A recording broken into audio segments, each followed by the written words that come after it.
Nadoglen tokwe tonzon kanumo gbenu lobo plan ma ugboro tozin kwegbe wiwezon boye okodoto Daniel Scapa de alori alomere akoti mi okono kwe yemado gbedito akoluwen to Royal TV don zenu wiwa daho do korote ba ilodo DJ Medekanu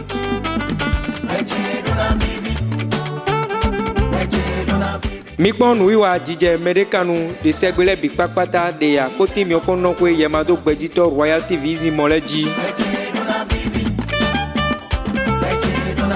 mais wana bavi nous prenons Royal TV Benesi mele mi encore pour Jésus dans do propos mitole mais wana mettons évangéliste Daniel Scapa passé gbesem son a hon kan Royal TV Benet on dit dide mi yodo do nui welo mi no yodo DJ Medekanu bo azai beton hota nui wa DJ Medekanu e beton e do titon son gampa me titon son prison titon son au gamin mais les bon Walota wiawi afeton awe kakai chanwe je chanton a chapitre 12 verset 2 kakai 8 na gameloto dikema hia no awe na we sonfone Bible do yami to afeton titan awe todo wende elori e modo emi tenpon na do modo e de mi wo Jacob no vesun Joan ton e modo ho memeleton hundialo e tewa ne na do bayi e modo dinlo e modo dinlo e meni wule me vivere et me wule pita do kamé dike meni ya afeton ene wenena e wule e yido oganrome bo yido alome mena me ni àwọn pa àwọn vi peleton na do to hihwe bo so to line na de ton wa betole de to duwa igodo dike leko afeton aton meni ya wenena e modo e vivi na dule e je na wule pita ga me pa jiwo yo e wule pita do game wo pita mo vodo dro jede ba ni e do game boya fi atefi na de mo game wa do wa cheton do gande me ezero to ne gan pa bi bo meton de ate ne o jere lo kuro na tun we do te ndo gande me ate gan pa de me ezero do ne o Christina tun we do te fi enje gan ne boya dia se mo amode mi to yi mi no ya mi bonogo mi no yi fi nkan gele bonogo mi ma do gan pa me na mi to gan pa me do jale beto susule wetin to gan pa gbogbo meton me to apa we nton ko anu wa jo mo no mo pelo gan pa gbogbo meton me ya ti ma hallelujah anu ko kan na do tonta apon azon ma to yi adu atelier nde ma to yi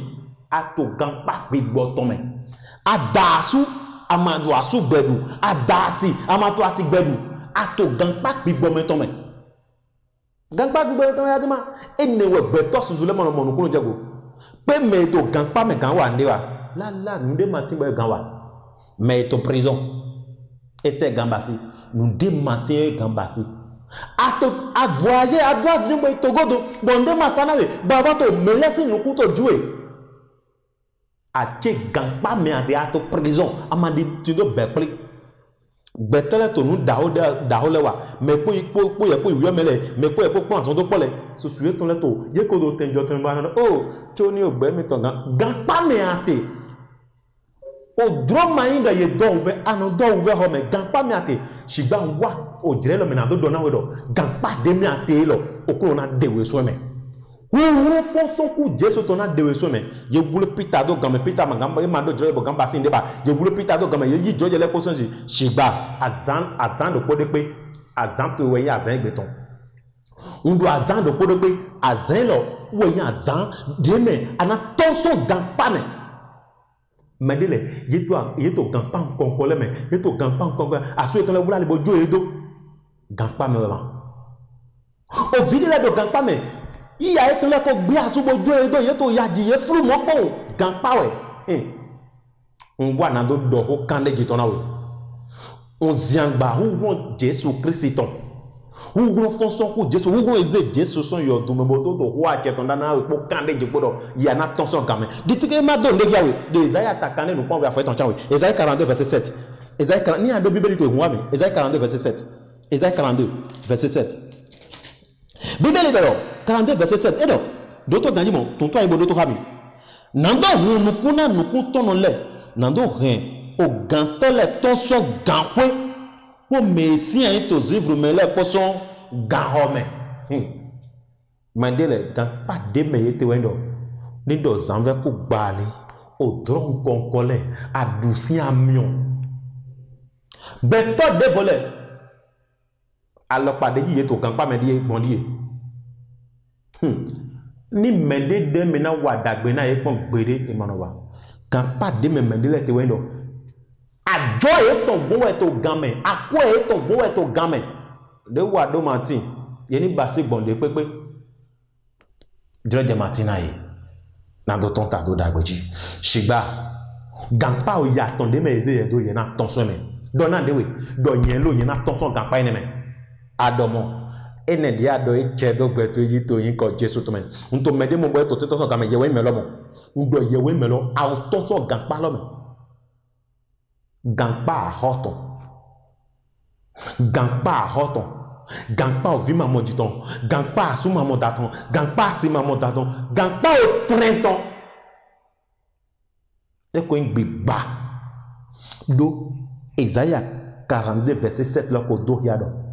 Nando de raison gamin, gangpa de me ganho de me eze we do ne, nando de we se. Bon tin ton son gamin to we anyo de ya jamba yi. Anan les mo adokono. Anan les on me yezedaga. Anan les on me gona yaje anan leson me vivi go gbe tome me dele yeto gangba asu zameton ase zameton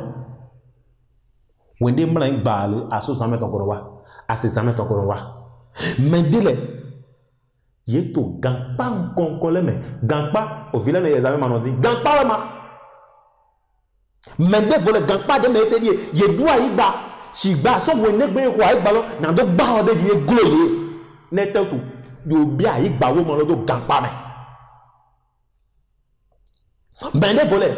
on dit na do na we nukuru mo je nugo do wa ko me do bi ode me bo ana ho de lo do fi ate ko to gbe don ho de lo ni do moto mi ate bodo yi ho de lo ni do azon to mi ate yesa ho de lo bo do kaneji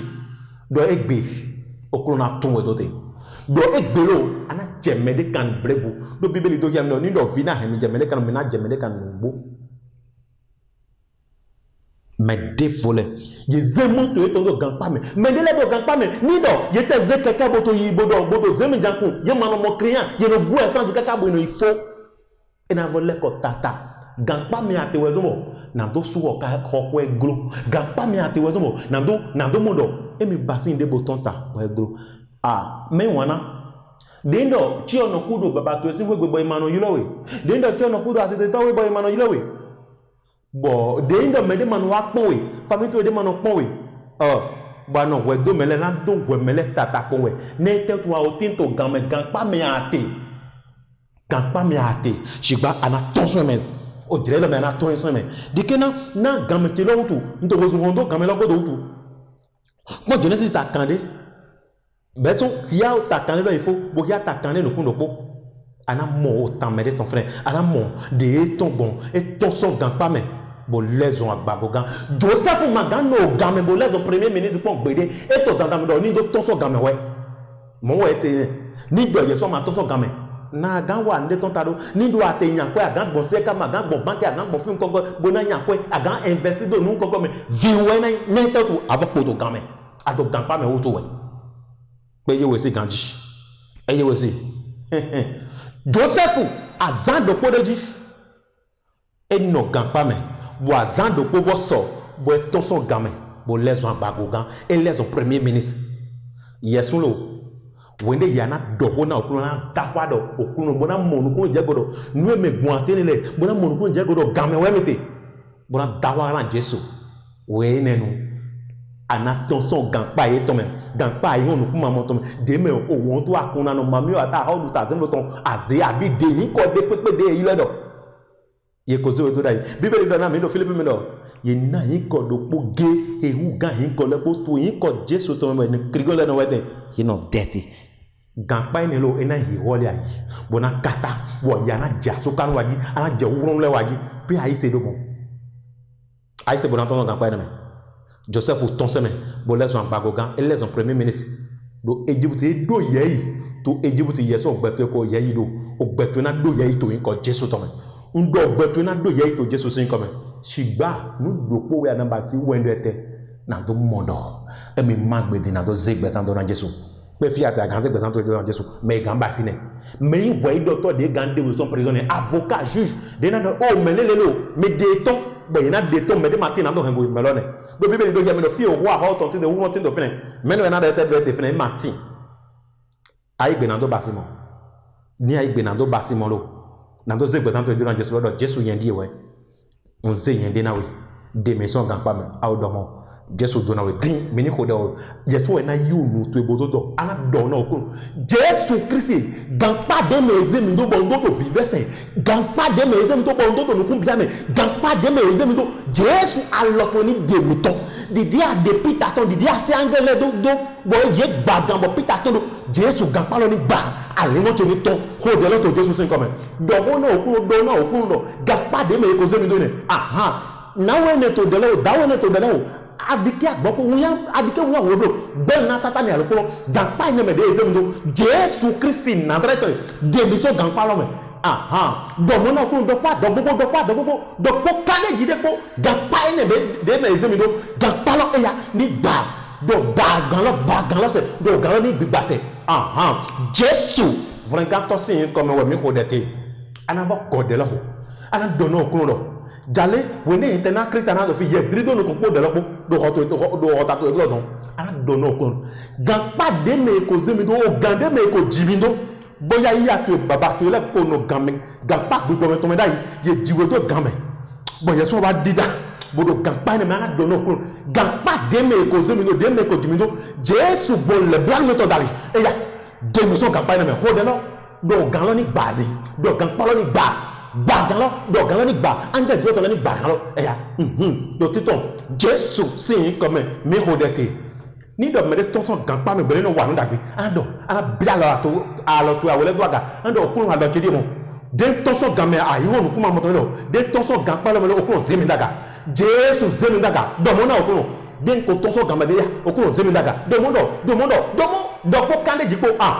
do po kande jipo gan pa de ne me de ton son oya dès que ton so gang parle maintenant on ko zemi daga Jesus on nga to se comme we me hodate di ke ma hode na we o to on zemi daga ba o go me sunu me nyonu le po fi de pepe de to de pepe de te bodo gbeche se dire kan to me bodo pepe me bo to pepe do dire kan to me on do wa che ton do di lo gang pa de me ko ze do dire de oya gang parle ni gba ye ni ton Joseph ton so gamin bo laisse son premier ministre Joseph ton so gamin bo laisse son bagogan Daniel ton so gang pa me gang pa kini to me bo laisse son soka daode ni ndo moja we okuno Jesus nu me na basina me lo le okuno do bon la bla me ton dal mi ze me lo le daga mi ze e do aga di ton so gamelo ni wa dagbedi ndo podo me ko se Jesus Christ sin comme we mi hodete amen me wana me ndo mi bawo ni welo pra podogo e yiro emission jije mede kanu ni do atindo ko de nando cambio bon de pacha we janwe ana yiro 96 75 66 17 or 63 22 44 okuno Jesu e dona mbawo me wona meton évangéliste Daniel Scapa e Azan Chantongbe be yade mi pon wa idin wen nu wiwa jije medicanu don de akoti mi pon no pe ye ma do gbejito akoluwen do Royal TV zin obonleji podo oyawo kodoto Daniel Scapa po